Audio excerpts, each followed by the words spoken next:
So I heard you. I heard you. I'm going to go ahead and make the chicken pot pie. I'm using my favorite Costco chicken, green beans, carrots, celery. We're going to use some butter and cream for the roux, potatoes, onions, some frozen peas. And then this is sage and thyme and marjoram. And we're going to add that in. I'm just going to make two. Baby Devin is at my parents' house. So one for tonight, one for lunch tomorrow. And let's get started. So the first thing we're going to do is get our potatoes in because they are going to take the longest to cook. I broke them up into really small pieces so that they will cook pretty fast.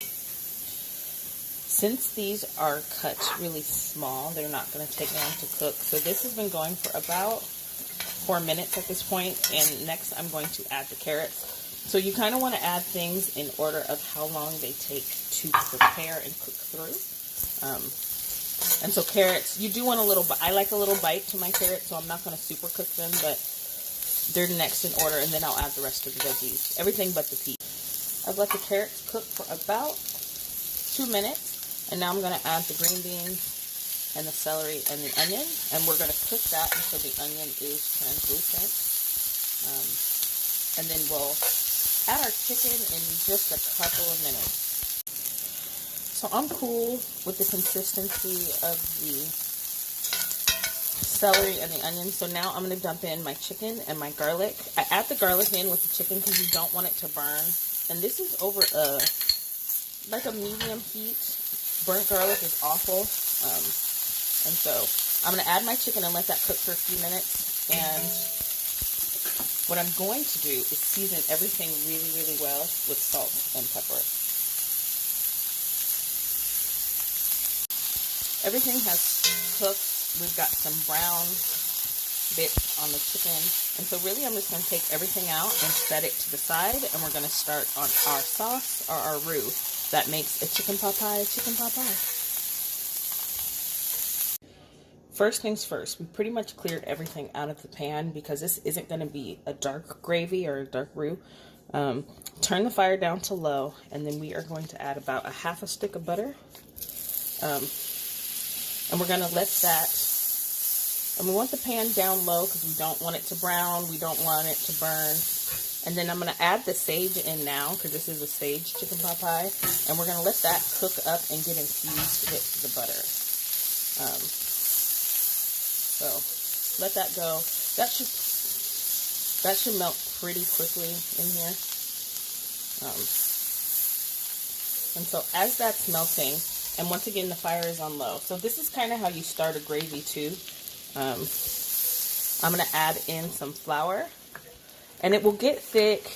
But what we're going to do is let that flour cook for about a minute because you don't want raw tasting flour, right? Right, I do that because of my son. You don't want the flour to taste raw. So we're going to let that cook for about maybe 45 seconds to a minute. And you just keep whisking because you don't want the flour to burn, right? I keep doing that. Devin says right when he wants to confirm what he's doing is correct. He'd be like, I'm doing this okay, right, Mom? Right? So we're going to let this get a little bit of color to it. Keep going because you don't want a raw gravy. It's the worst thing ever. So we're going to let that boil, let that go. And as you can see, it's a nice thick roux. I'm shaking up our cream.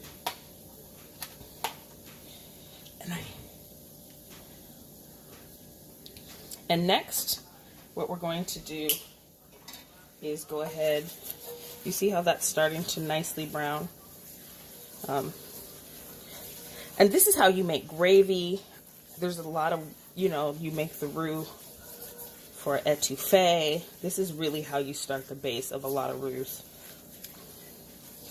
And so now I'm just going to slowly whisk in chicken stock. So it's going to look like everything is breaking, but it's not, I promise you. Just slowly pour in that chicken stock and just keep whisking, and it's going to come together.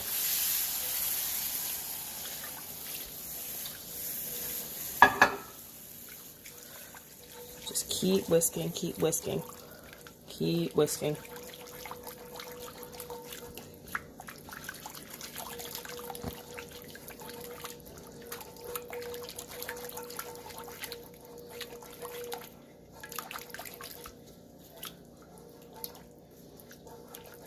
You see how it's starting to come back together and thicken up?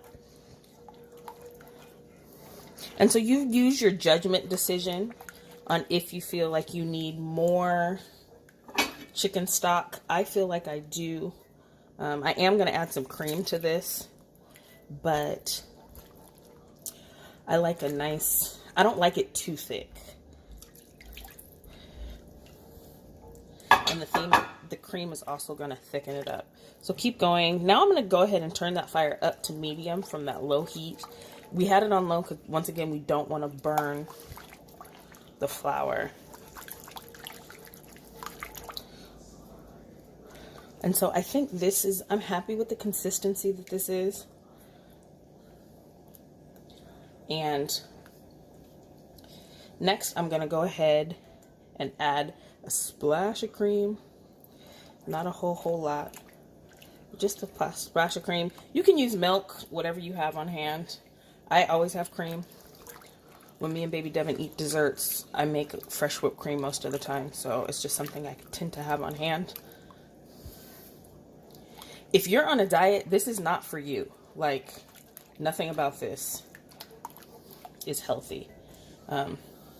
Last but not least, what we're going to do is go ahead and add, this is about half a block of cream cheese, and we're going to just melt that in. This takes it to a whole nother level of decadence. So just keep whisking, and that cream cheese will melt in the sauce, and then we'll go ahead and add our chicken and veggies back in here. That cream cheese has completely dissolved. And so now I'm just going to add a little bit of salt and pepper. So I went ahead and tasted this. The chicken stock was kind of salty, so I'm not going to add a whole lot of salt, but you want to make sure that everything is seasoned properly. A little salt. And I also like a lot of pepper, so let me add just a teensy bit more.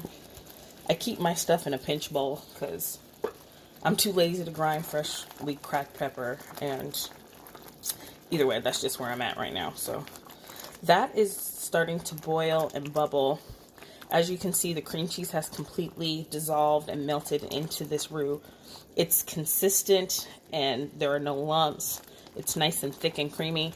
And so now I'm going to go ahead and add back in all of our cooked veggies and chicken. And we're just going to let this cook maybe for like a minute or two. I'm going to turn the fire off and I'm going to get our dough ready so we can put this in the oven. But just go ahead and get everything nice and coated. Completely almost forgot. So everything's in there. This is some frozen peas that I just let sit on the counter and, well, try to defrost most of them. But I'm going to go ahead and toss those in. Completely forgot about the peas until I went to the counter. So I rolled out my dough. I had some crust sitting in the freezer. I'm pretty sure this is pastry because the way it looks. But anyway, I don't remember. I didn't label it. I keep it on hand. You can just buy a pie crust from the grocery store because I know everybody's not going to make crust. Maybe one day I'll do like a full tutorial on how to do that. But anyway, so what we're going to do is pick a place, set down a ramekin. Shout out to Target. And because you want to be able to tuck the crust, you're going to make a circle. It's ideal to use a pizza cutter, but I'm not making dishes tonight. And so you do want to cut out a circle that is larger than the ramekin because you want to be able to tuck the crust. It doesn't have to be perfect, but you do want it to be, I like it a lot of crust. I'm not double crusting this tonight. It's not happening. And so I went ahead, you take this off, peel this back, and then go ahead and pick up your piece. And now I'm going to fill our pot pies and then get them in the oven. My pot pie. I went ahead and filled the ramekins pretty much to the rim, almost. And so you're going to take the dough and just place it over. You're going to stretch it just a little and then press it down on the rim with your fingers. And then what I like to do is I'd like to just tuck it under and then press that down against the rim of the bowl. If you want to, you can make marks. I normally, right, if this was a pie, use your knuckle, but I don't feel like doing all that tonight. So just tuck and press, and you just want to make sure it's somewhat adhered to the ramekin so it doesn't come loose when it bakes. I'm not double crusting this. I already know, Veronica, you're going to DM me. Asan is going to send me a DM about like why there's no double crust, but it's not happening, not tonight. This is just as good. So let me do the other one, and then we're going to brush the top with a little bit of sage butter and then get them in the oven. I went ahead and put down some foil just in case it bubbles over. But this is just melted butter, sage, and a little garlic powder. And I'm just going to take it and then brush it. Ooh, I don't want all those clumps of sage. Try to break that up. Brush it across the top of my pot pies. And then I'm going to go ahead and put this in the oven at 350. Just until the crust cooks. Everything else is done. So that's one of the beautiful things about this. I swear cooking really doesn't take a long time. People just make it seem like it does. And if I wasn't filming this, I would have been done with this in 30 minutes and then put it in the oven for the 15 or 20 minutes the crust needed to cook. Anyway, I'm on a rant tonight. Brush this, and then let's get them in the oven. Brush the sides because you want the sides to have buttery crust too. And then get them in the oven. This is the chicken pot pie all done and cooked and baked up. I hope you like it. I'm actually going to do a little quick video on tips and easy steps to actually make this in a quick way. But this is dinner. I'm excited to have one for lunch tomorrow. All right, try it. Let me know if you like it.